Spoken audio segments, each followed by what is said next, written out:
Aksturs íþróttaklúbburinn Start stóð fyrir bikarmóti í snowcross, því fyrsta í vetur, við skíðasvæðið í Stafdal og við Seyðisfjörð.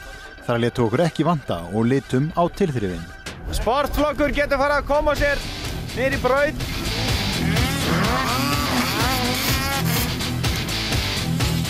Þetta verður ljómandi skemmtileg keppni. Það eins og við sjáum, mjög gott veður á okkur. Brautin er pínu hörð, en hins vegar hún ótrúlega skemmtileg, sko. Menn verður bara að keyra varlega og sjá hvernig þetta fer. Það eru í rauninni 4 flokkar sem hefur verið á stíl inn á núna. En í dag verður keyrt í 3 flokkum. Það er það sem við köllum Sport og svo Pro og Pro Open. Ég held að þetta endi í 20 keppnum í dag. Menn eru fyrst og fremst til að hafa gaman og skemmta sér, þannig að við vonum bara að þetta haldist þannig og slasist enginn. Snowcross-sportið var lengi vel í lægð en virðist nú vera að koma öflugt tilbaka. Akureyringar riðu á vaði 2017 með einu móti og þátttakan þar var bara það góð að við sáum að það væri grundvöllur fyrir að reyna að starta þessu aftur.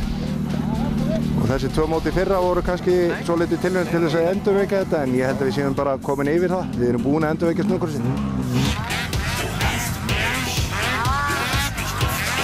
Þetta er bara eitthvað sem ég hef alltaf haft í mér, alltaf haft áhuga á þessu, ógeðslega gaman að þessu. Skemmtilegur félagsskapur. Þetta er bara stanslaus gleði og adrenalín sem maður fær hvergi annar stað.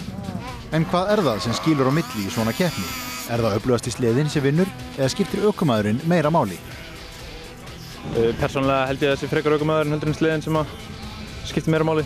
Ef þú góðum sleða en kannt ekki keyra, þá getur maður á lélegum sleða sem kann að keyra verið mun hraðari.